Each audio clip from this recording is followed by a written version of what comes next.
आपका हमारे इस दिव्य आध्यात्मिक यात्रा में हार्दिक स्वागत है। आप सुन रहे हैं भविष्य पुराण सनातन धर्म के उस महान ग्रंथों में से एक, जिसमें जीवन, धर्म, कर्म और आने वाले समय के गूढ़ रहस्यों का वर्णन मिलता है। इस श्रृंखला में हम आपके लिए इस पावन ग्रंथ के ही प्रत्येक अध्याय का संस्कारिक पाठ प्रस्तुत करेंगे। आइए इस ज्ञान, धर्म और सत्य की यात्रा को आरंभ करें, जहाँ हर शब्द में छिपा है जीवन का मार्ग और हर कथा देती है हमें सही दिशा। सनातन ज्ञान की ही इस पवित्र धारा में डूबकर अपने जीवन को अर्थपूर्ण बनाएं। हर हर महादेव। ओम नमः शिवाय। सप्तमी कल्प में ही भगवान सूर्य के परिवार का है निरूपण और सात सप्तमी व्रत।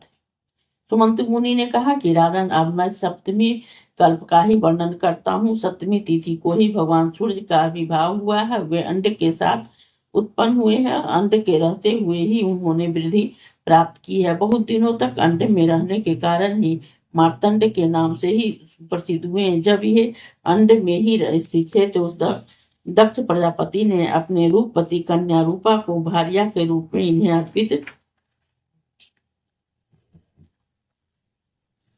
किया। दक्ष की आज्ञा से ही विश्वकर्मा ने इसको शरीर का संस्कार किया, जिससे ये अतिशय तेजस्वी हो गए। अंत में स्थित रहते ही इन्हें यमुना और यम नाम की दो संतानें प्राप्त हुई। भगवान सूर्य का तेज सहन न कर सकने के कारण उनकी स्त्री व्याकुल हो सोचने लगी, इसके अतिशय तेज के कारण ही मेरी दृष्टि इनकी ओर ठहर नहीं पाती, जिससे इसने अंगों में को मैं देख नहीं पा रही हूँ। मेरा सुवर्ण वर्ण कमनीय शरीर इसमें तेज से दग्ध हो रही है, दग्ध हो श्याम वर्ण का हो गया है। इससे साथ मेरा निर्वाह होना बहुत कठिन है। यह सोचकर उसने अपनी छाया से एक स्त्री उत्पन्न कर उससे कहा कि तुम भगवान सूर्य के समीप मेरी जगह रहना, परंतु यह भेद खुलने न पाए। ऐसा समझकर उसने उस छाया की नाम की स्त्री को वहां रख दिया और अपनी संतान यमुना को वहीं छोड़कर वह तपस्या करने के लिए उत्तर कुरु देश में चली गई। वहां घोड़ी के रूप में धारण कर ही तपस्या में रत रहते हुए इधर उधर अनेक वर्षों तक घूमती रही। भगवान सूर्य की छाया से ही अपनी पत्नी समझा। कुछ समय के बाद छाया से शनिचर और तप्ती नाम की दो संतानें उत्पन्न हुई। छाया अपनी संतान पर यमुना और यम के अधिक स्नेह करती। एक दिन यमुना और तप्ती में विवाद हो गया। पारस्परिक शाप से ही दोनों नदी हो गई। एक बार छाया ने यमुना के भाई यम को ताड़ित किया। इस पर उसे क्रुद्ध होकर छाया को मारने के लिए पैर उठाया। छाया ने क्रुद्ध होकर शाप दे दिया, मूढ़, तुमने मेरे ऊपर चरण उठाया है, इसलिए तुम्हारा प्राणियों का प्राण हिंसक रूपी यह विभत्स कर्म कब तक रहेगा? जब तक सूर्य और चंद्रमा रहेंगे। यदि तुम मेरे शाप से कलुषित अपने पैर को पृथ्वी पर रखोगे तो कृमि गण उसे खा जाएंगे। यम और छाया का इस प्रकार से विवाद हो ही रहा था कि उसी समय भगवान सूर्य वहां आ पहुंचे। यम ने अपने पिता भगवान सूर्य से कहा कि पिताजी, यह मेरी माता कदापि नहीं हो सकती, यह कोई और स्त्री है। यह हमें नित्य क्रूर भाव से देखती है। हम सभी भाई बहनों में समान दृष्टि तथा समान व्यवहार नहीं रखती।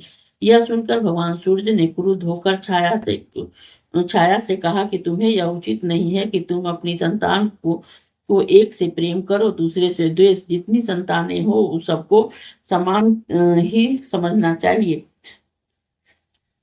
तुम विषम दृष्टि से क्यों देखती हो? यह सुनकर छाया को कुछ न बोली और पर यम ने पुनः कहा कि पिताजी, यह दुष्टा मेरी माता नहीं है, बल्कि मेरी माता ही की छाया है। इसमें से ही इसे मुझे शाप दिया है। यह कहकर यम ने पूरा वृत्तांत उन्हें बतला दिया। इस पर भगवान सूर्य ने कहा कि बेटा, तुम चिंता न करो, कृमिगण मांस और रुधिर लेकर भूलोक को चले जाएंगे। इससे तुम्हारा पांव गलेगा नहीं, अच्छा हो जाएगा। ब्रह्मा जी की आज्ञा से तुम लोकपाल पद को भी प्राप्त करोगे। तुम्हारी बहन यमुना का जल गंगा जल के समान पवित्र हो जाएगा और तप्ती का जल नर्मदा जल के तुल्य पवित्र माना जाएगा। आज से यह छाया सबके देह में ही अवस्थित होगी। ऐसी अवस्था और मर्यादा स्थिर कर भगवान सूर्य दक्ष प्रजापति के पास गए, उन्हें अपने आगमन का कारण बताते हुए संपूर्ण वृत्तांत का सुनाया। इस पर दक्ष प्रजापति ने कहा कि आपके अति प्रचंड तेज से व्याकुल होकर आपकी भार्या उत्तर कुरु में चली गई है। अब आप विश्वकर्मा के से अपना रूप प्रस्त करवा लें। यह कहकर उन्होंने विश्वकर्मा को बुलाकर कहा कि विश्वकर्मन, आप इनका सुंदर रूप प्रकाशित कर दें। तब सूर्य की सम्मति पाकर ही विश्वकर्मा ने अपने तक्षण कर्म से सूर्य को खदारना प्रारंभ किया। अंगों के तराशने के कारण सूर्य को अतिशय पीड़ा हो रही थी और बार बार मूर्छा आ जाती थी। इसलिए विश्वकर्मा ने सब अंग को ठीक कर लिए और पैरों की उंगलियों को छोड़ दिया।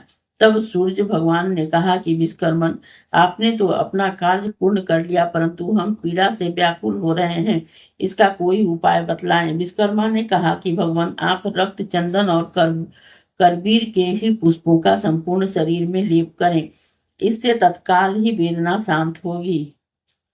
भगवान सूर्य ने विश्वकर्मा से कथनानुसार अपने सारे शरीर में इसका लेप किया।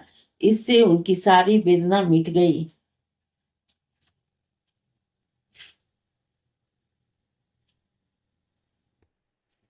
उसी दिन से ही रक्त चंदन और करवीर के ही पुष्प भगवान सूर्य को अत्यंत प्रिय हो गए और उनकी पूजा में प्रयुक्त होने लगे। सूर्य भगवान के शरीर के खरीदने से जो तेज निकला, उस तेज से दैत्यों ने विनाश करने वाले वज्र का निर्माण हुआ। भगवान सूर्य ने भी अपना उत्तम रूप प्राप्त कर प्रसन्न मन से ही अपनी भार्या के दर्शनों के उत्कंठा से तत्काल ही उत्तर कुरु की ओर प्रस्थान किया। वहां उन्होंने देखा कि वह घोड़ी के रूप में धारण कर विचरण कर रही है। भगवान सूर्य भी आशंका का रूप धारण कर अश्व का रूप धारण कर उनसे मिले, पर पुरुष की आशंका से उसने अपने दोनों नासपुटों से सूर्य के तेज को एक साथ बाहर फेंक दिया, जिससे ही अश्विनी कुमार की उत्पत्ति हुई। और वही यही देवताओं के वैध हुए तेज के अंतिम अंश से रेवंत की उत्पत्ति हुई। तप्ती, शनि और सर्वणी, ये तीन संतानें छाया से और यम तथा यम संज्ञा से उत्पन्न हुआ। सूर्य को अपनी भार्या उत्तर कुरु में ही सप्तमी तिथि के दिन प्राप्त हुई। उन्हें दिव्य रूप सप्तमी तिथि को ही मिला और संतानें भी इसी तिथि को प्राप्त हुई। अतः सप्तमी तिथि भगवान सूर्य को अतिशय प्रिय है।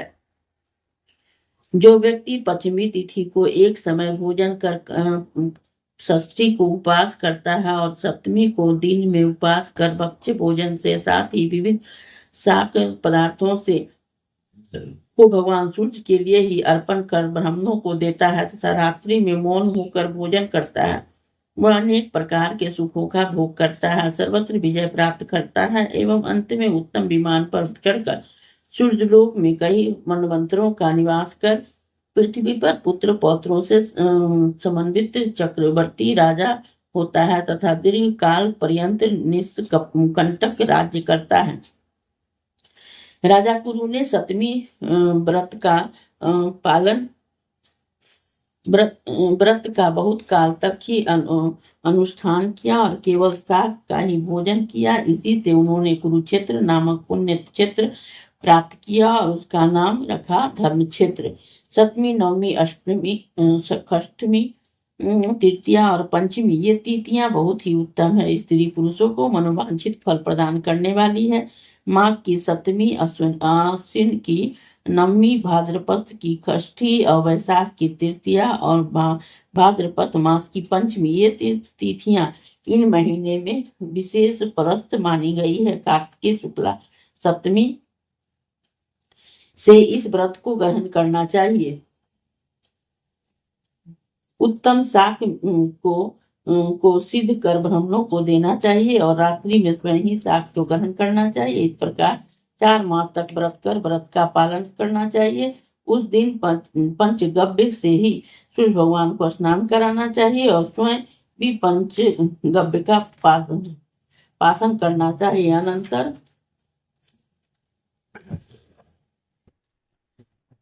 केसर केसर का चंदन अगस्त से के पुष्प अपराजित नामक धूप और पायस का ही नैवेद्य सूर्य नारायण को समर्पित करना चाहिए। ब्राह्मणों को भी पायस का ही भोजन कराना चाहिए।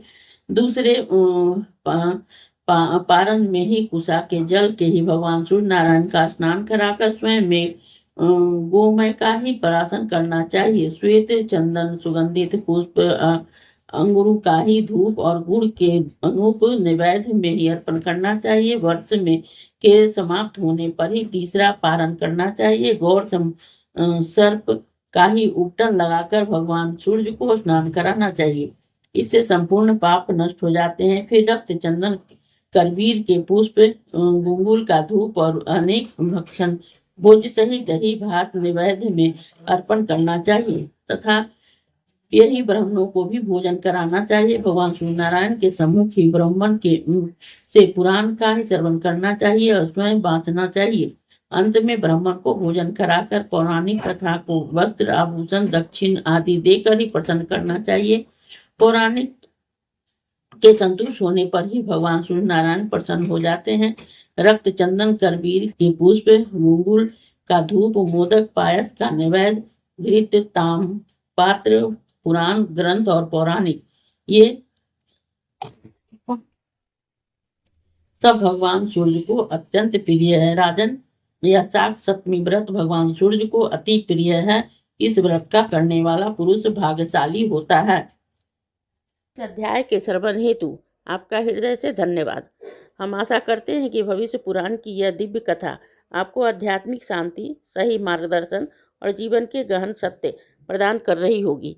कृपया अगले अध्याय के लिए ही हमारे साथ जुड़े रहें और अपने विचार एवं भावनाएं कमेंट के माध्यम से अवश्य साझा करें। धर्म, कर्म और ज्ञान की इस पावन यात्रा में आपका साथ हमारे लिए अत्यंत अनमोल है। हर हर महादेव। ओम नमः शिवाय। यदि यह प्रस्तुति आपको पसंद आई हो, लाइक करें, कमेंट करें, सब्सक्राइब जरूर करें, बेल आइकॉन दबाना ना भूलें ताकि अगला अध्याय आपसे छूटे नहीं। और इस पावन ज्ञान को ही शेयर करें अपने परिवार और मित्रों तक।